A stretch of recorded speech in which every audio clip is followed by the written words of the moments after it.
Let's talk about the tea on vaginal detoxing. Because if you've been on the internet, you've seen all the things about a yoni steam and cleaning out, vaginal detox products, or things to clean out your insides. Don't be bamboozled, sister. The real question is, do vaginas need detoxing? Welcome back to the tea, where we have real conversations about women's health, no sugarcoating, no BS, no fluff.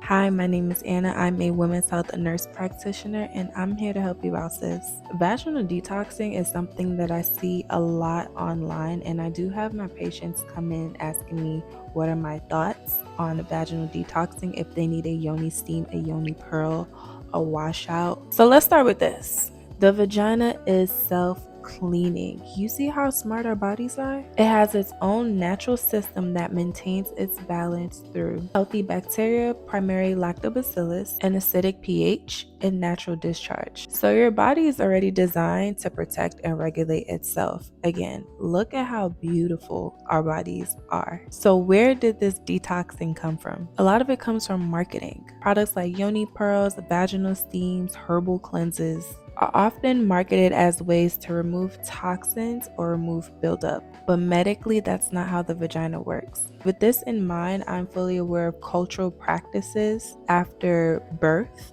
For some cultures, they do create a bath for the mother, and I'm fully aware of that. This isn't that. It's not done, it's not marketed for cultural reasons. These are strictly marketed to people to remove buildup and toxins out the vagina. This is not for a cultural reason. Many of these products can disrupt the vaginal environment. They can alter your pH, reduce protective lactobacillus, cause irritation or inflammation, and increase your risk of infections like BV and yeast. So instead of helping, they can actually make things worse. Again, this is not a substitute for any medical advice. As always, go and see your lady. When women feel like they need a detox, it's usually because something feels off. And that could be the odor, the discharges, irritation, or recurrent infections. But those symptoms aren't a sign that you need a cleanse. It's a sign that something else is going on and you need to be evaluated.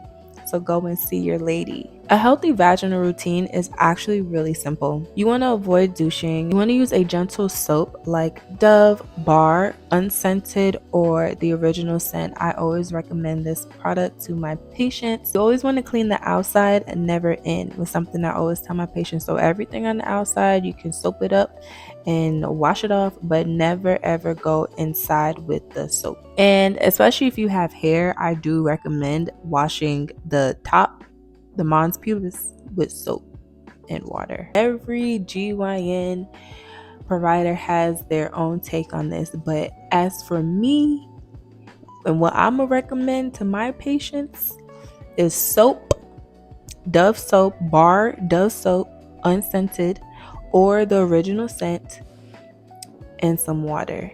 You want to stay outside and never in. And allow your natural microbiome to function. Now, discharge is normal. Discharge is expected. Your discharge will change throughout the cycle. At one point, it may be stringier. At one point, it may not be stringy and maybe a little bit more clumpier, but not cottage cheese-like consistency. Now, if you begin to have like an odor, a fishy odor, a metallic kind of odor, then that could indicate that something may be wrong and you want to go and see your lady for an evaluation. Less is usually more when it comes to vaginal health. So what I see is a lot of fixing of the symptoms rather than trying to get to the root cause. And we need to get to the root cause, and that could delay proper treatment and diagnosis. Your vagina doesn't need to be detoxed. It needs to be supported and not disrupted. And if something feels off, it's important to understand why, not mask it with scents, washouts, and cleansers. So you don't need to cleanse your body out of something it's already managing. Like, she has it under control, babes. Now, if you want more real conversations about women's health, vaginal health, and hormones, subscribe for more episodes of The Tea. And if you're dealing with these symptoms and want more personalized guidance, I do offer one-on-one women's health advisement sessions. The link is in my bio. If you stayed all the way to the end, thank you so much. Remember, go and see your lady, and I hope this helps. Bye.